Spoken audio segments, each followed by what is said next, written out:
Muy buenas tardes a todos. Sean bienvenidos a la casa del Señor. Gracias a Él podemos estar aquí reunidos en su nombre. Me gustaría darle la bienvenida a todas aquellas personas que desde hace mucho tiempo no habían podido congregarse con nosotros, pero han tenido la oportunidad hoy. Bienvenidos. Aquellas personas que he conocido hoy también, bienvenidos, como la hija de Sonia. Bienvenidos, siéntanse bienvenidos. Vamos a tener una oración.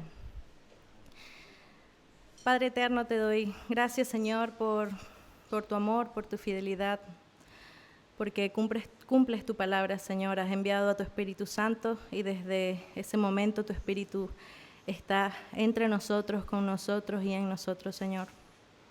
Y a quien le falte, Señor, te rogamos, Dios, que se lo des. Te damos gracias, Padre, por este tiempo de culto a ti, de servicio a ti, Señor, para que te agrade, para que nos prepares, Señor, y sea predicada tu palabra, Señor, en esta tarde. Gracias, Dios, por cada hermano o hermana que ha podido venir en esta tarde, Señor. Como dice tu palabra, que nuestras almas bendigan tu nombre, Señor, que nuestras almas nunca se olviden de tus beneficios. Te lo pedimos todo en el nombre todopoderoso de Cristo Jesús. Amén. Amén. Tenemos una lectura en el Salmo 65, versículos 1 al 4. Leemos así. A ti, oh Dios de Sión, te pertenece la alabanza. A ti se te deben cumplir los votos. Porque escuchas la oración. A ti acude todo mortal a causa de sus perversidades. Nuestros delitos nos abruman, pero tú los perdonaste. Dichoso aquel a quien tú escoges, al que atraes a ti, para que viva en tus atrios. Saciémonos de los bienes de tu casa, de los dones de tu santo templo. Amén, amén. El Señor anhela que nos podamos sentir saciados en Él únicamente.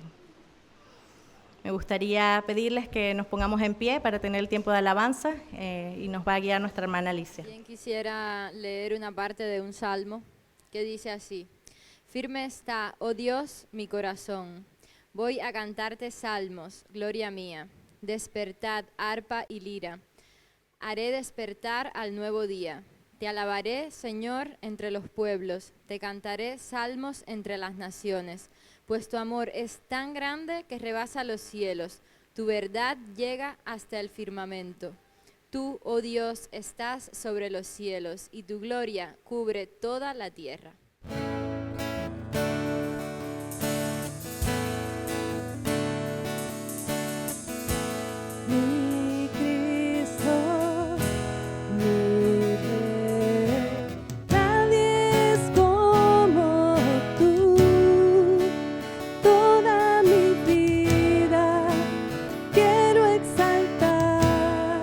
Las maravillas de tu amor.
nuestro Dios. Amén. Así es.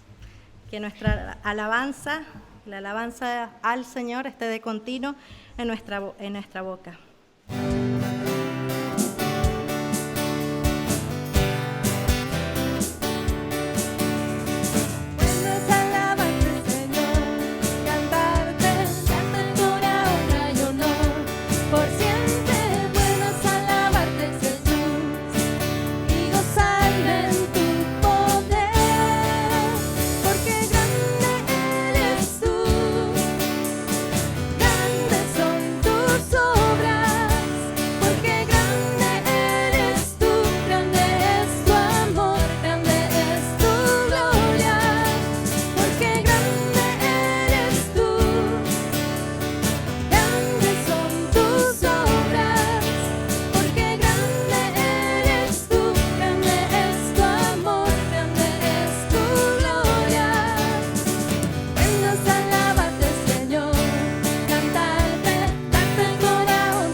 Preparados para que lo que el Señor ha traído en esta tarde para nosotros, por medio de nuestro pastor, con oídos atentos, corazones dispuestos, y que el Señor nos hable audiblemente si es posible, nos sacuda, nos estremezca, nos guíe, que sea su voluntad, que nos guíe en su voluntad. Tenemos la lectura en el Salmo 16. Dice así la palabra del Señor: cuídame, oh Dios, porque en ti busco refugio.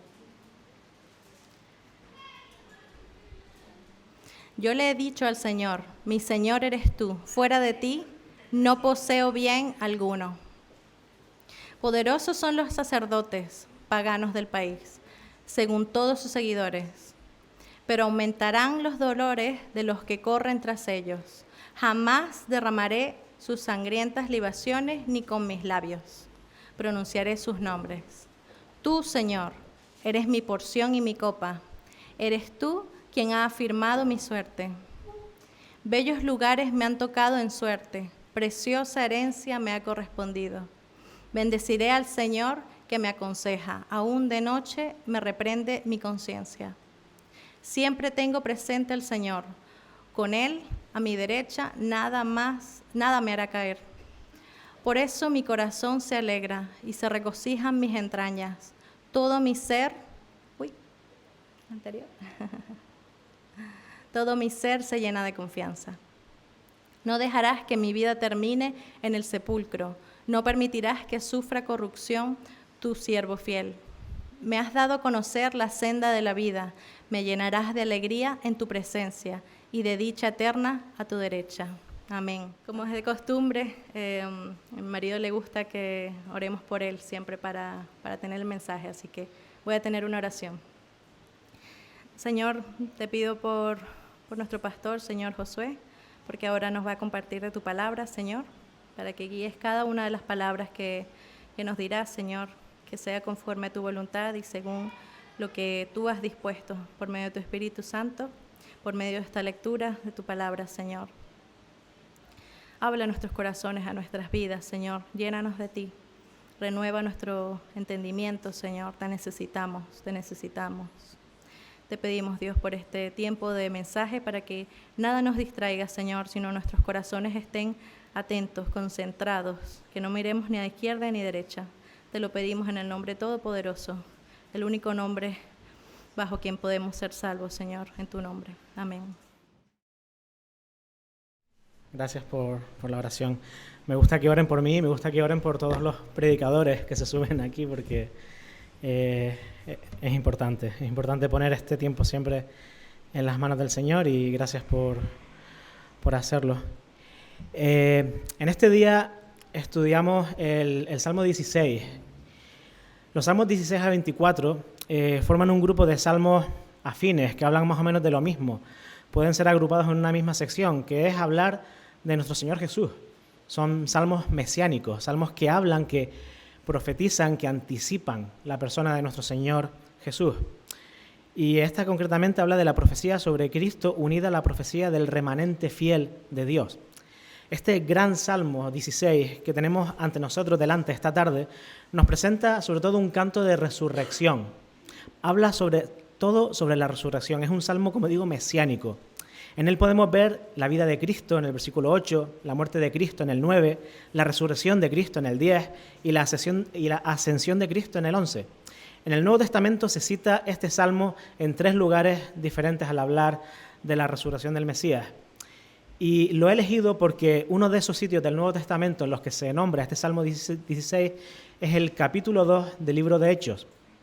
Y se trata del primer discurso, la primera predicación de Pedro, que sería la siguiente predicación del estudio que estamos haciendo del libro de Hechos que me tocaría hacer. Pero quería predicar primero de este salmo para anticipar, para introducir lo que dice el Antiguo Testamento sobre lo que va a predicar Pedro a esas personas que le están escuchando en Hechos 2. Y ver una vez más, como siempre digo, que me gusta predicar de salmos, porque en los salmos, aparte de cánticos, aparte de alabanzas, aparte de adoración, está el rostro de nuestro Señor Jesús.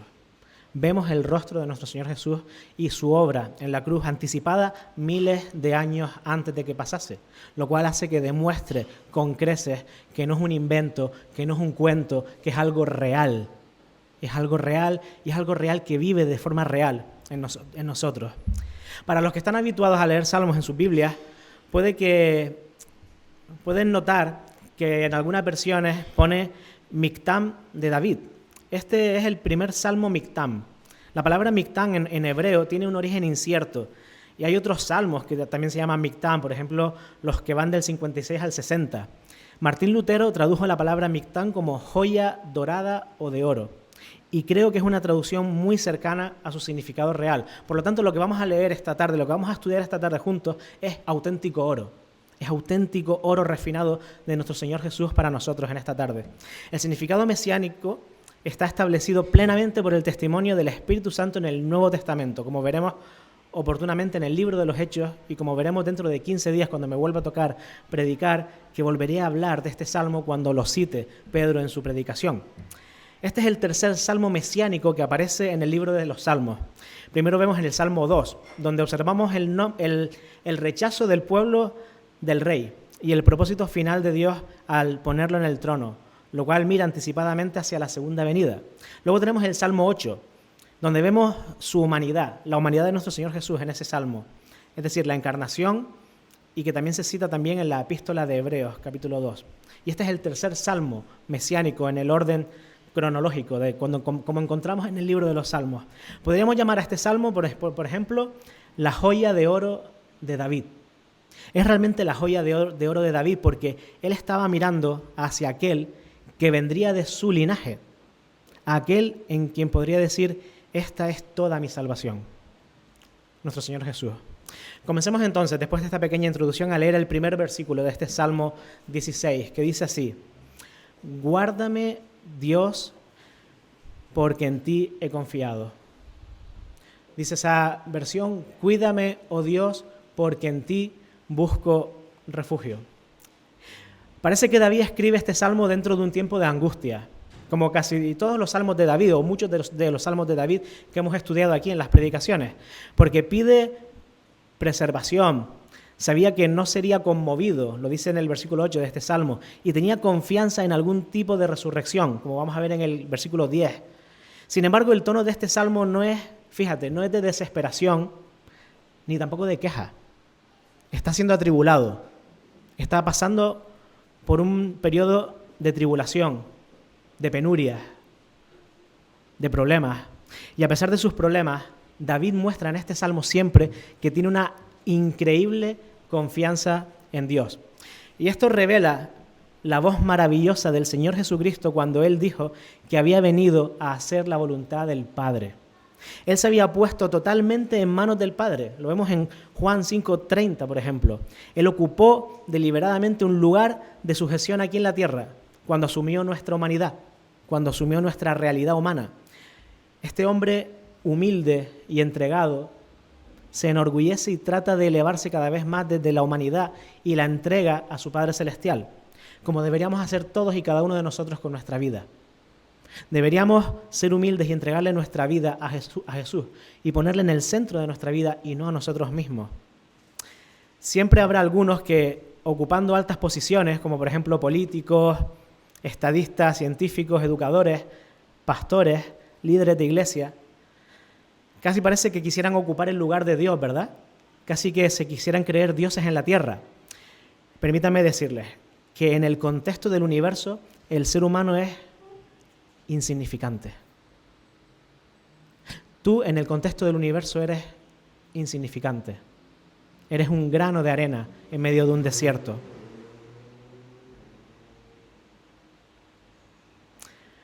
Has sido creado un poco menor que los ángeles, dice en Hechos 2, 6, 7. Yo tengo que asumir esa posición, tú tienes que asumir esa posición. Pero Cristo no tendría por qué haberlo hecho, porque era humano, pero era el Hijo de Dios, porque no tenía pecado, porque no tenía que asumirlo, pero voluntariamente se hizo hombre, se hizo un poco menor que los ángeles, adquirió nuestra naturaleza. Me alegro de pertenecer a la humanidad, me alegro de haber sido creado como Dios me ha creado, pero también necesito reconocer lo que el ser humano es en realidad. Necesitamos saber nuestra posición en el mundo para saber cuál es la posición de Dios, comprenderla y entender cuál es nuestra relación. No somos señores de nuestra vida, Él es Señor de nuestra vida, Él es nuestro Señor. David dijo, guárdame, oh Dios, porque en ti he confiado. Fíjate qué cuadro tan maravilloso tenemos aquí del Señor Jesucristo. También era un cuadro de David, por supuesto. Y, señores, confío en que será un cuadro que les represente a ustedes y que me represente a mí cuando el Señor venga una vez más y nos lleve a su presencia. Charles Spurgeon, el famoso predicador británico, dijo una vez sobre este versículo, guárdame del mundo, ayúdame a no dejarme llevar por sus emociones, no me permita ser víctima de sus halagos, ni temer sus ceños fruncidos. Qué bonito, ¿verdad? No te dejes llevar por el halago fácil y tampoco te dejes hundir por el insulto o por el desprecio. Guárdame del diablo, que no me tiente más de lo que puedo soportar. Guárdame de mí mismo. Evita que me vuelva envidioso, egoísta, altivo, orgulloso, perezoso. Protégeme de esos males hacia los que veo correr a otros y protégeme de esos males hacia los que yo mismo soy más que propenso a correr. Guárdame de los males conocidos y de los males desconocidos. ¿Cuántos de nosotros no tendríamos que hacer esta oración nuestra? Como la hizo Spurgeon. Spurgeon era alguien admirable, era alguien intachable, era alguien ejemplar, era alguien que el Señor utilizó de una forma poderosa, pero era alguien que sabía muy bien cuál era su posición en el mundo, sabía muy bien cuál era la posición de su Dios en el universo y sabía muy bien cuál era esa relación. Seguimos leyendo el versículo 2 y dice,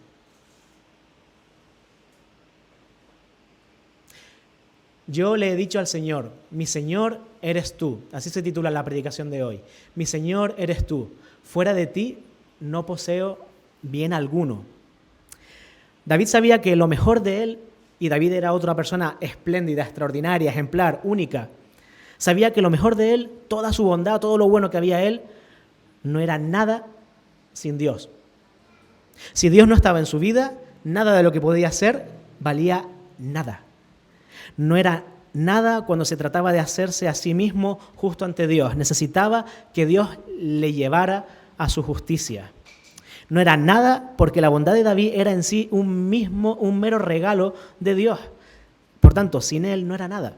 No era nada porque la bondad de David, tan preciosa como era, tenía poco valor sin su relación con Dios.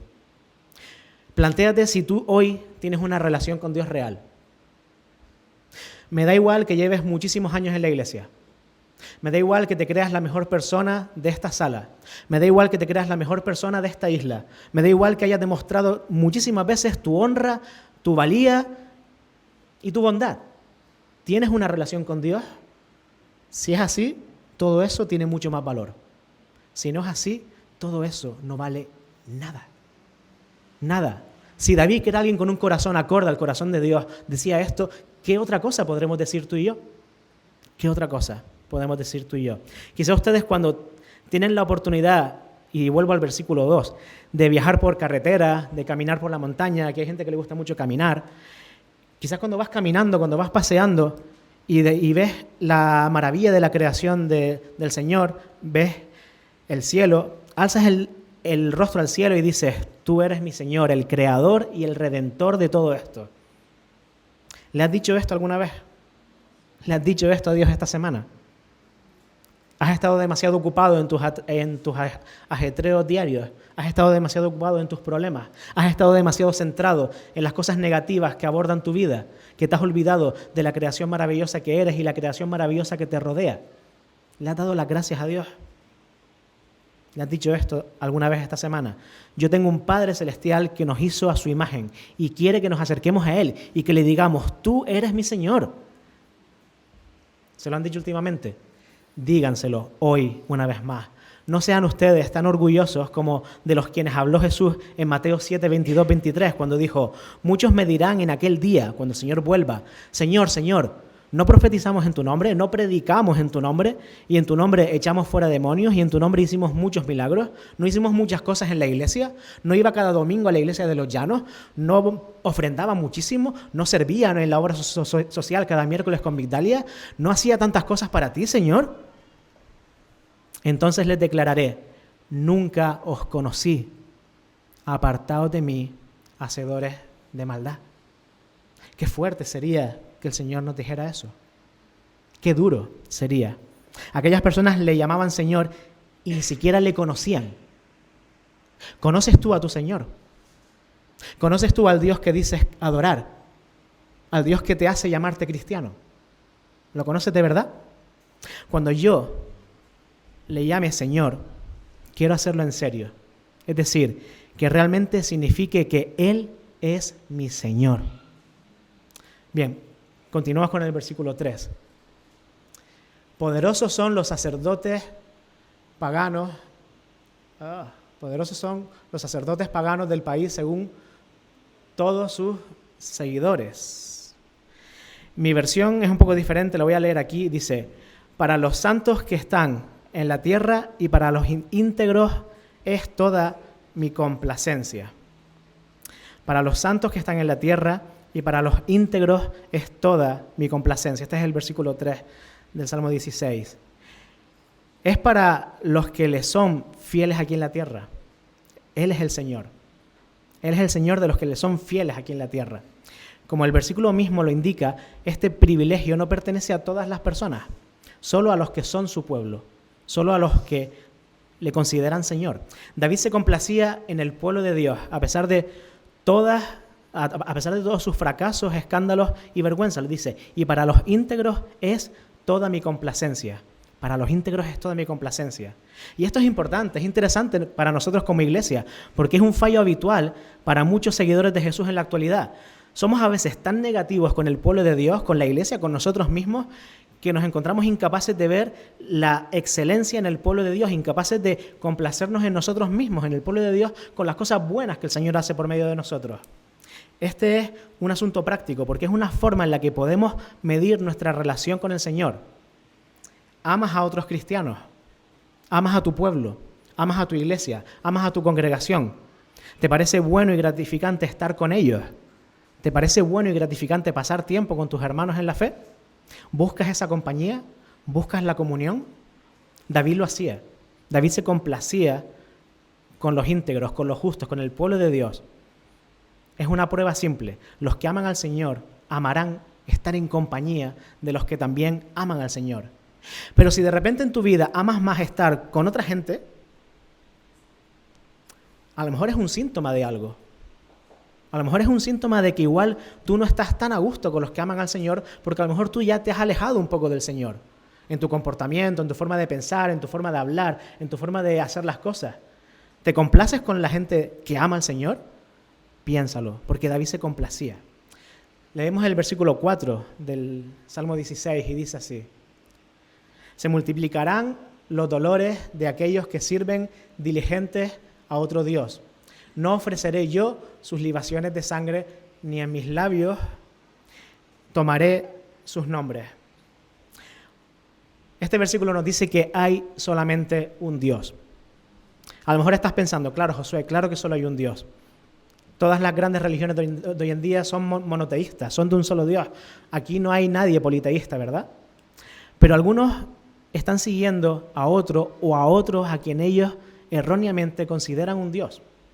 Aquí seguro que hay gente, y a lo mejor hasta me incluyo en ello en algún momento, que ponemos cosas, personas, valores, ideologías por encima de Dios. Los convertimos en ídolos. Y David está denunciando claramente eso. Solo hay un Dios. Solo un Dios merece nuestra adoración. Solo un Dios merece que le llamemos Señor. Y ese es nuestro Señor Jesucristo.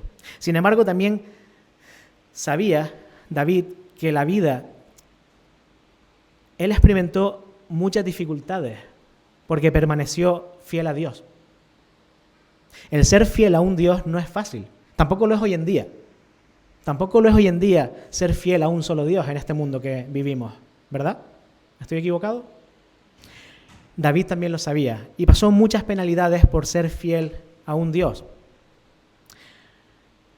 Pero también sabía, sin embargo, que la vida dedicada a otro Dios sería más difícil. Siempre digo lo mismo. Si no tienes a Dios como Señor, tendrás a tu pecado como Señor. Si no tienes a Jesús como Señor, tu pecado será tu Señor, tu deseo será tu Señor. Y el pecado es un mal amo. Es un mal amo, porque es un amo insaciable. Es un amo que te va a tener 24/7 intentando satisfacer sus deseos. Hazte esclavo, hazte siervo de Jesús, que es alguien que te ama, que te considera su hijo y que te trata como tal. David sabía eso.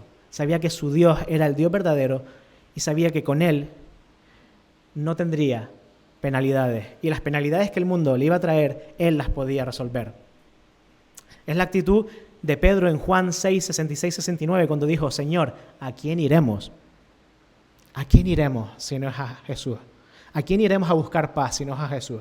¿A quién iremos a buscar tranquilidad si no es a Jesús? ¿A quién iremos a buscar seguridad en este mundo tan loco que se está rompiendo a nuestro alrededor si no es a Jesús?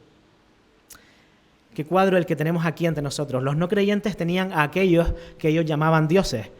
En los días de David eran Dagón y Baal. Y luego hay aquí aquellos otros que nos sorprenden un poco porque dicen: yo no tengo ningún credo. Hoy en día mucha gente dice eso, ¿verdad? Yo no creo en nada. Yo no tengo ningún credo, Josué. Yo soy agnóstico. Yo no creo en nada.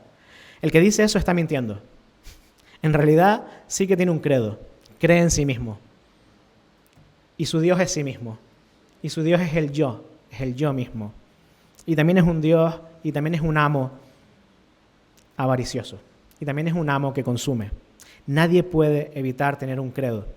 Leemos los siguientes versículos, el 5 y el 6 de este Salmo 16, y dice: Jehová es la porción de mi herencia y de mi copa. Tú sustentas mi suerte. Las cuerdas me cayeron en lugares deleitosos y es hermosa la heredad que me ha tocado. La cosa aquí se pone más bonita, ¿vale? Quizás estoy teniendo un tono demasiado serio en esta predicación, pero me parece importante estos versículos. Aquí habla ya de cosas más hermosas para nosotros. Esta frase es de gran alcance. El Señor dice de David que es la porción de mi herencia. ¿Qué quiere decir esto? Él fue quien descendió aquí a este mundo y ocupó ese lugar, el lugar que me tocaba a mí, andando en un mundo de pecado y de dolor. Fue un perfecto extraño aquí. David se alegró por estar unido al Señor. Hubo paz y gozo en su vida. Y dijo además: el Señor es la porción de mi herencia y de mi copa. Pero ¿cuál es la diferencia de estas dos expresiones? La herencia y la copa. Mi porción es lo que a mí me pertenece, sea que lo disfrute o no, es mío, me pertenece, me toca. Y mi copa es aquello de lo cual yo me apropio y lo hago mío, lo hago propio. Les voy a poner un ejemplo para que lo entiendan. Imaginemos un niño pequeño sentado en una mesa. Ante Él colocamos un plato con su porción de comida, la porción que nosotros como adultos responsables creemos que se tiene que comer. Pero Él desparrama alrededor todo y no lo come todo, solo se apropia de una parte, de lo que le gusta. Lo demás lo desparrama por los lados, lo desperdicia y lo tira. En principio se le da una porción, pero el niño se apropia de aquello que en realidad comerá, que es lo que en ese pasaje llamamos la copa. Pues bien, hay muchas personas en el mundo hoy, incluso cristianas, que han sido bendecidas por Dios con toda clase de bendiciones espirituales que ni siquiera conocen, que ni siquiera entienden y no las disfrutan. Su copa no está rebosando, porque no lo han hecho suyo, no se han apropiado de esas bendiciones, no tienen mucho en ellas. Señores, sé que esta frase puede sonar populista, pero Dios quiere que disfrutemos de la vida. Dios quiere que disfrutemos de la vida. Si te han transmitido una idea diferente de lo que es ser cristiano, si te han transmitido que ser cristiano es una vida de sufrimiento, de dolor, habrá sufrimiento, pero Dios quiere, el Dios de la Biblia quiere que disfrutemos de la vida, pero en sus términos. Jesús mismo lo dijo en Juan 10:10. El propósito del ladrón, del diablo, es robar, matar y destruir. Mi propósito es darles una vida plena y abundante. Vino para que tengamos vida y para que la tengamos en abundancia. ¿Por qué la desperdiciamos? ¿Por qué desparramamos la comida fuera del plato? ¿Por qué no nos alimentamos de las bendiciones espirituales que el Señor pone delante nuestra? Además, en Juan 15:11 dice, les he dicho estas cosas para que se llenen de mi gozo. Así es, desbordarán de gozo, de alegría. Esa es una experiencia de plenitud que debería llenar toda la vida de todo cristiano. Y no como muchas veces sucede que solo disfrutamos de esas bendiciones unas pocas veces a la semana, a veces una vez a la semana, cuando venimos el domingo aquí a la iglesia, ocasionalmente. En cuanto al versículo 6, que dice, las cuerdas me cayeron en lugares deleitosos y es hermosa la heredad que me ha tocado, se refiere a la costumbre de dividir la tierra echando suertes y marcando las divisiones con cuerdas. En otras palabras, el escritor comparó las bendiciones de Dios con la mejor herencia posible que una persona podía recibir. Sé consciente de que si perteneces a Jesús, si perteneces al Señor, tienes una herencia increíble, tienes unas bendiciones increíbles. E incluso si no eres del Señor, el Señor quiere bendecir tu vida, quiere llenarte de bendiciones. Abre tu corazón al Señor, abre tu vida al Señor. Deja que ponga delante de ti un plato lleno de comida espiritual y regocíjate en Él. No desperdicies, no tires la comida fuera del plato. Vamos a seguir leyendo el versículo 7 de este salmo y dice, bendeciré a Jehová que me aconseja, aún en las noches me enseña mi conciencia.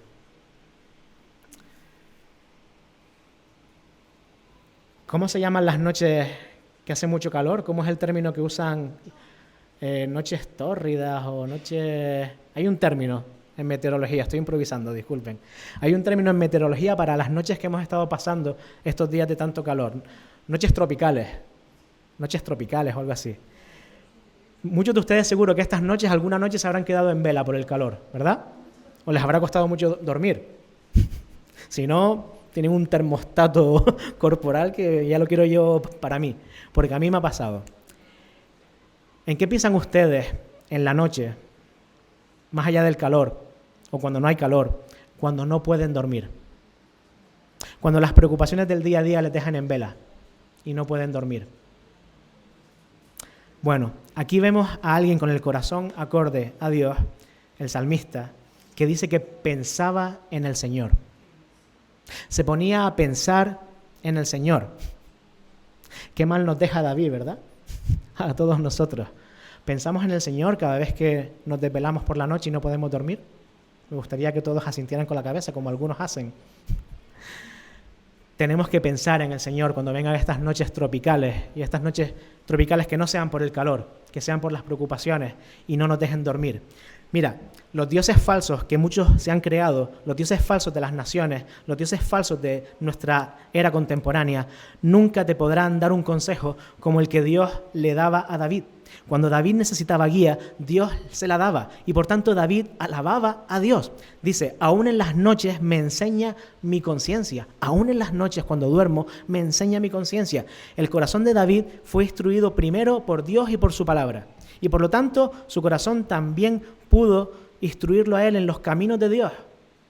Este es un ejemplo de los beneficios que provienen de renovar nuestro entendimiento, nuestra mente, nuestra cabeza, nuestro cerebro, como habla en Romanos 12, 1 al 2. No os conforméis a este siglo, no os conforméis a este tiempo que vivimos, no os conforméis a esta sociedad en la que vivimos, sino transformémonos por medio de la renovación de nuestro entendimiento, para que comprobemos, y hablo en primera persona del plural, que comprobemos cuál es la buena voluntad de Dios, agradable y perfecta. Salomón dice en el Salmo 127, 1, 2 que puede ser en vano quedarse despierto hasta tarde para tratar de resolver sus problemas. Sin embargo, David, el padre de Salomón, que por algo era su padre, conocía el gozo de tener comunión con Dios incluso en las noches y quedarse en vela para hablar con Él, quedarse en vela para tener comunión con Él y recibir su gloria. Si te tienes que quedar en vela, que sea para hablar con el Señor. Si te tienes que perder sueño, que sea para tener comunión con el Señor. Si te estás quedando en vela porque tienes problemas, habla con el Señor. Aprovecha esa desvelada para tener comunión verdadera con el Señor. Piensa en el Señor como hacía David. El siguiente versículo habla de esto. Y llegamos ahora a una porción que es citada en el Nuevo Testamento y por eso estoy predicando de este salmo en esta tarde, porque habla de eso en Hechos, capítulo 2. Leemos los versículos del 8 al 10. A Jehová he puesto siempre delante de mí, porque está a mi diestra, no seré conmovido. Se alegró por tanto mi corazón y se gozó mi alma. Mi carne también reposará confiadamente, porque no dejarás mi alma en el Seol, ni permitirás que tu santo vea corrupción. Este es el salmo de la resurrección de nuestro Señor Jesucristo. He predicado sobre el Salmo 22, que es el Salmo de la cruz, pero este salmo es el salmo de la resurrección de nuestro Señor Jesucristo. Este fue el núcleo central del mensaje del apóstol Pedro el día de Pentecostés, que podremos leer y estudiar en la próxima predicación del capítulo 2, el libro de Hechos, del libro de Hechos de los Apóstoles.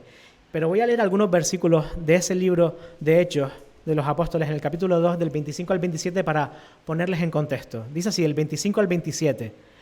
Pues David dice de él, veía al Señor siempre delante de mí, porque está a mi derecha, no seré conmovido. Está citando Pedro a David y a este salmo.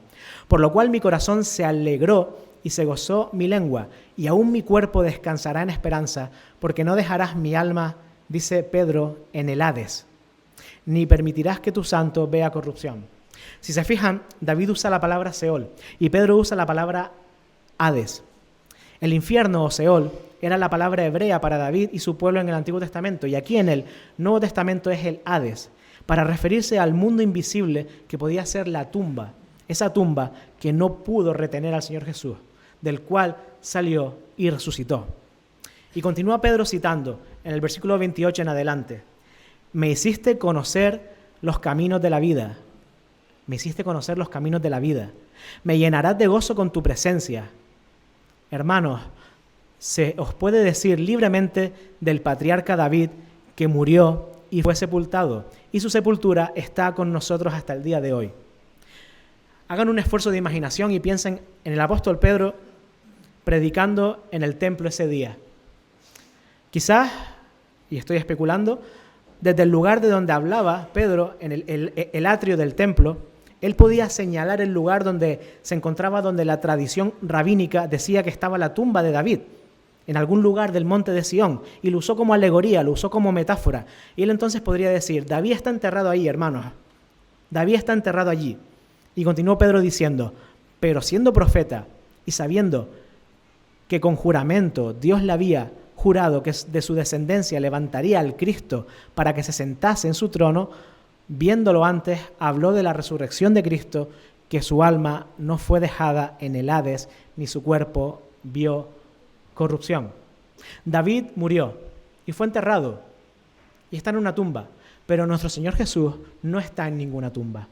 Ha resucitado está vivo, está a la diestra del Padre, intercediendo por ti y por mí ahora mismo y hasta que Él vuelva a la tierra para sacarnos de esta tierra y de este mundo. Pero Pedro dijo más en el día de Pentecostés. En los versículos 32 al 36 de este capítulo 2 de Hechos continúa diciendo, del 32 al 36 de ese capítulo 2 de Hechos: a este Jesús resucitó Dios, de lo cual todos nosotros somos testigos. Así que, exaltado a la diestra de Dios y habiendo recibido del Padre la promesa del Espíritu Santo, ha derramado esto que vosotros veis y oís. David no subió a los cielos, pero él mismo dice, dijo el Señor a mi Señor, siéntate a mi diestra hasta que ponga a tus enemigos por estrado de tus pies. Sepa pues ciertísimamente toda la casa de Israel que a este Jesús, a quien vosotros crucificasteis, Dios le ha hecho Señor y Cristo. Pedro, con toda la valentía del mundo, le estaba diciendo a los judíos que tenía delante que ese Salmo 16 se había cumplido unos días, unos meses antes con la crucifixión y resurrección de nuestro Señor Jesús. Les había dicho que no se trataba de David, no estaba David hablando de sí mismo, estaba hablando de nuestro Señor Jesús. Él sigue en la tumba, pero nuestro Señor Jesús no, Él está resucitado. El apóstol Pablo también cita este Salmo 16. En el mismo libro de los Hechos de los Apóstoles, en el capítulo 13, versículos 35 al 37, dice, por eso dice también en otro salmo, no permitirás que tu santo vea corrupción. Y a la verdad David, habiendo servido a su propia generación, según la voluntad de Dios, durmió, murió, y fue reunido con sus padres, y vio corrupción. Pero aquel a quien Dios levantó no vio corrupción. Así que podemos ver que Pablo también consideró que este salmo es el salmo de la resurrección de Jesús. Realmente este salmo es increíble, es notable. Como siempre digo, los salmos podemos pasar alrededor de ellos, leerlos como si fueran canciones y nos perdemos todos estos detalles. Nos hablan de Jesús, nos hablan del rostro de Jesús. Seguimos leyendo. En el versículo 8 tenemos algo referente a la vida de Cristo, cuando dice, al Señor he puesto siempre delante de mí. Y ahora voy con la parte práctica de este salmo. Al Señor he puesto siempre delante de mí porque está a mi derecha. No seré conmovido, no seré removido, no seré tumbado por este mundo, no seré tumbado por las circunstancias de este mundo. Este fue el camino que Cristo siguió aquí en la tierra. Y es el camino que yo quiero seguir. Y es el camino que me gustaría que tú quisieras seguir. Esto habla de una decisión que David tuvo que tomar, de poner a Dios en primer lugar en su vida. Hablamos mucho de eso en la iglesia, hablamos mucho de eso en las predicaciones, pero ¿realmente entiendes lo que quiere decir? Poner a Dios en primer lugar de tu vida. Mucha gente lo pone en sus estados de WhatsApp, o no hablo de ustedes, hablo de personas que veo, ¿vale? En sus redes sociales, en sus estados de WhatsApp. Los británicos y los americanos lo hacen mucho, God first, Dios primero. Y está bien, es bonito, pero ¿lo aplicamos? David decidió que Dios siempre sería su enfoque, su perspectiva, lo primero. Solo Jesús hizo esto de forma perfecta.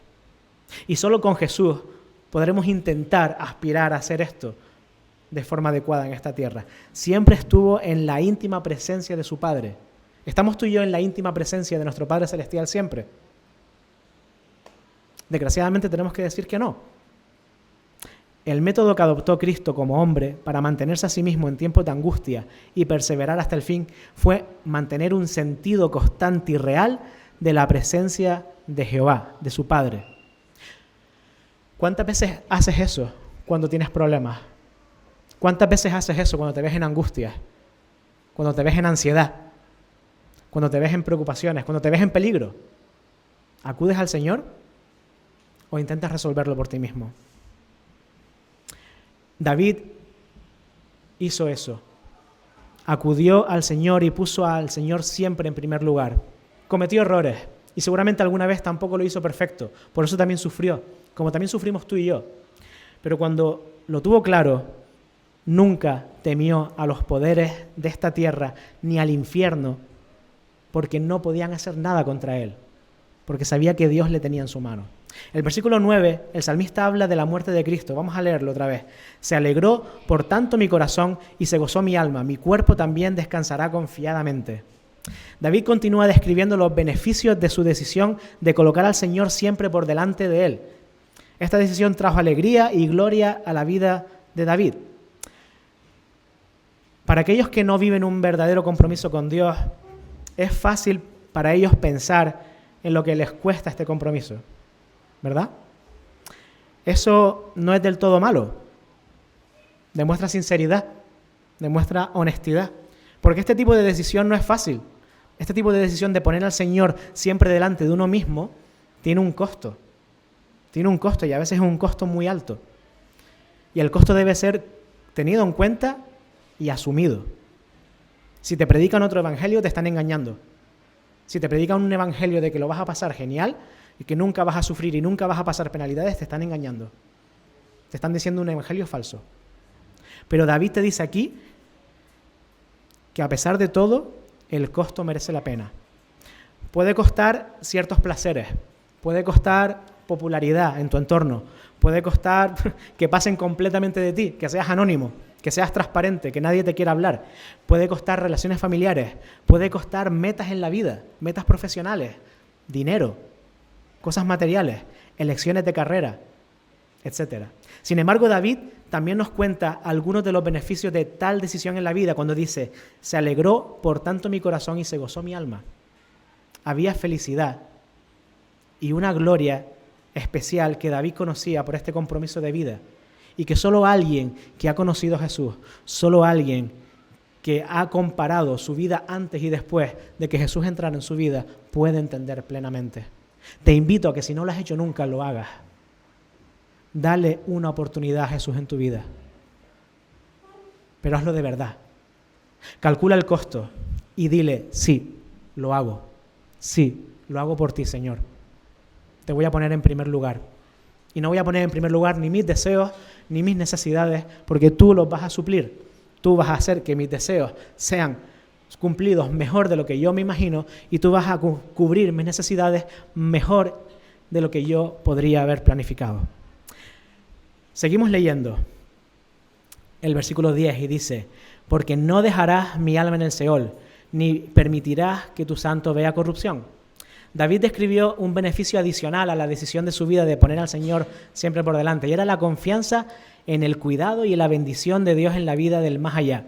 David tenía la esperanza firme, una confianza y no un simple deseo, una confianza de que Dios dejaría su alma, de que Dios, no dejaría su alma en la tumba, en el Seol.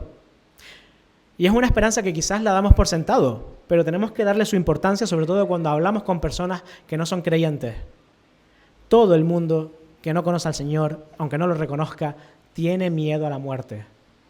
Tiene miedo a enfrentarse a la muerte. Pero el cristiano no. Podemos tener miedo al dolor. Es humano. Podemos tener miedo al sufrimiento.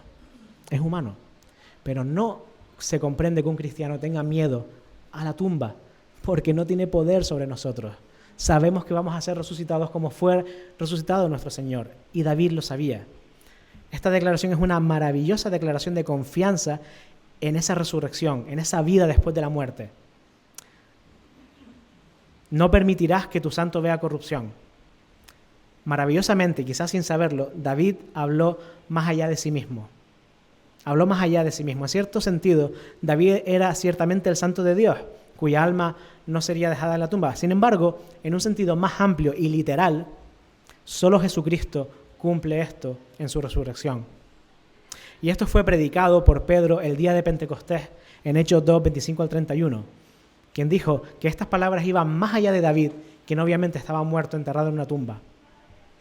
El hecho de que Jesús siguió siendo el santo de Dios a pesar de la terrible experiencia de la cruz demuestra que Jesús cargó con la pena del pecado humano, de tu pecado y de mi pecado, sin convertirse él mismo en pecador. También muestra que este pago de los pecados fue perfecto y completo.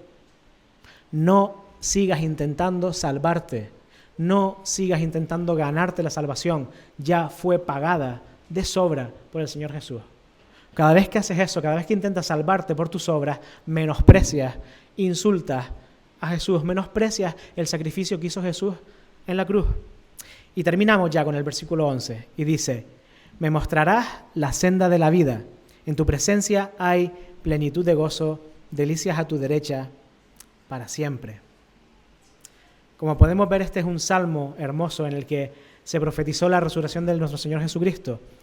Y en ese carácter fue citado en el Nuevo Testamento, como hemos visto por las citas de los apóstoles Pedro y Pablo, que reforzaron ese mensaje del Evangelio con el testimonio del rey David en el Antiguo Testamento. Ese fue el mensaje de la primera iglesia cristiana desde el principio, incluyendo la muerte y la resurrección del Señor. Pablo lo resume en la primera carta a los Corintios, declarando específicamente que es una revelación que él había recibido y la comunicaba a la iglesia de Corinto, cuando dice en 1 de Corintios 15, del 3 al 4, primeramente os he enseñado lo que asimismo recibí, que Cristo murió por nuestros pecados conforme a las Escrituras, que fue sepultado y que resucitó al tercer día conforme a las Escrituras, a este salmo, a todas las Escrituras que hablan de nuestro Señor Jesús.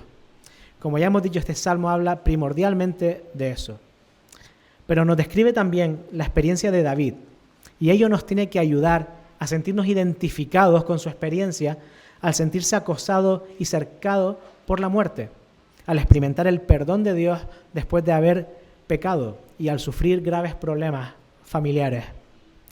Pero la experiencia límite en la vida de los seres humanos, como digo, es la muerte. Y David aprendería al fin, en su madurez, que la muerte no representa una amenaza fatal, trágica o irreversible para él, porque como revela este salmo que estamos estudiando, él había disfrutado toda su vida de grandes bendiciones, de grandes privilegios y de una verdadera relación de compañerismo con el Señor. Por lo tanto, Dios no permitirá que alguien así, que la muerte le toque. Y de esa misma manera, en un sentido más amplio, más pleno, más rico en significado, esa será también la verdadera experiencia de los creyentes de todos los tiempos y de nosotros también. Ellos y nosotros podemos decir que teniendo en la Biblia una revelación completa de esa doctrina de resurrección, podemos decir que incluso cuando muramos, Dios no permitirá que la muerte destruya esa relación plena y completa de compañerismo que hemos tenido y que tenemos con el Señor. Pablo mismo declaró en 2 de Corintios 5:8, cuando los cristianos se ausenten de este cuerpo, estarán con el Señor. Incluso, como les declaró a los cristianos en Filipos, en su carta a los filipenses, en 1:23, a veces no sabía si era mejor permanecer en esta tierra sirviendo al Señor, porque también tenía deseos de partir de este mundo y estar con Cristo, lo cual, como él mismo dijo, era muchísimo mejor. Pablo obviamente no estaba hablando de suicidio, Pablo no quería la muerte, pero Pablo estaba diciendo que nos espera una vida muchísimo mejor al lado del Señor. Piénsalo también cuando estés sufriendo en este mundo, cuando estés pasando penalidades en este mundo. Si eres del Señor, tienes una promesa preciosa que todo lo de este mundo pasará, pero en ese otro mundo recibirás una eternidad de gozo y de alegría y de perfección, sin pecado, sin dolor, sin lágrimas, por la eternidad al lado de nuestro Señor. Hermanos, amigos, voy terminando. Esta expresión de fe es posible cuando tenemos a Cristo como Señor, porque Cristo conquistó la muerte y, como también afirmó Pablo en su primera carta a los Corintios 15:23, resucitó en primer lugar como primicia, es decir, como el primer fruto de la cosecha, y después, en el momento que Cristo vuelva, resucitarán todos aquellos que le pertenecen. Por eso, el apóstol dejó a los creyentes las palabras de consuelo con las que me gustaría dejarles a ustedes. Unas palabras de consuelo en la primera carta a los Tesalonicenses, capítulo 4, versículos 16 al 18, cuando dice: el Señor mismo, con voz de mando, con voz de arcángel y con trompeta de Dios, descenderá del cielo. Entonces los muertos en Cristo resucitarán primero. Luego nosotros, los que vivimos, los que hayamos quedado, seremos arrebatados juntamente con ellos en las nubes para recibir al Señor en el aire, y así estaremos siempre con el Señor. Por tanto, animaos los unos a los otros con estas palabras. Ahora me dirijo a todos aquellos que nos visitan por primera vez o por segunda, por tercera, y quizás nos estás escuchando por YouTube y no tienes al Señor en tu corazón. Tienes nuestra esperanza. ¿Puedes hacer tuya esta esperanza que tenemos los que somos hijos de Dios? ¿Estás seguro de que esa será tu experiencia? Cuando el Señor vuelva, que puede volver en cualquier momento, puede volver ahora mismo, puede volver mañana, puede volver dentro de 10 años, no lo sabemos. ¿Tienes esta esperanza? Si es así, sin duda experimentarás un gran consuelo, una gran paz. Pero si no es así, si no tienes la seguridad de que esta será tu experiencia, te invito a confiar en el Señor Jesucristo como tu Señor y tu Salvador. Ponle en primer lugar. Ríndete ya. Ríndete ya. Deja de intentar vivir tu vida como tú quieres vivirla. Creo que ya has fracasado bastante. Y a lo mejor tienes una vida estupenda para la sociedad. A lo mejor tienes un buen trabajo, un buen sueldo, eres bastante funcional, eres bastante hasta triunfador para lo que el mundo mira, pero en el fondo de tu corazón sabes que algo falla, sabes que algo no está completo, sabes que algo fracasa cada día, y es que no tienes al Señor Jesús en tu corazón.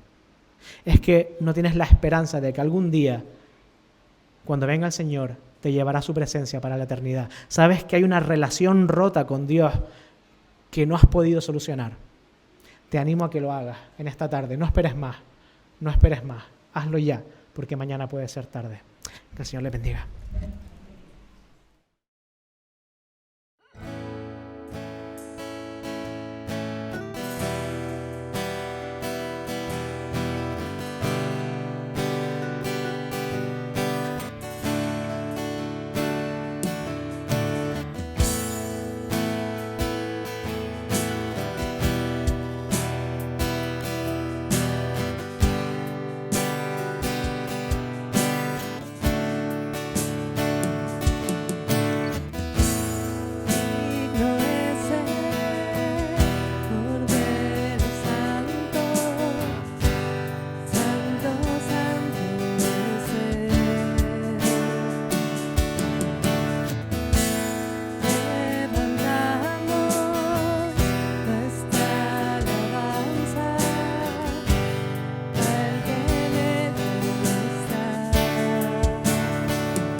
vamos a tener una oración. Y para tener esta oración, para terminar el tiempo de este culto al Señor, me quedo con el versículo de la predicación, el 7.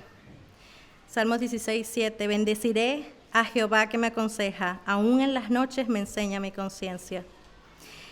Y me acuerdo de también las palabras del Señor que nos dice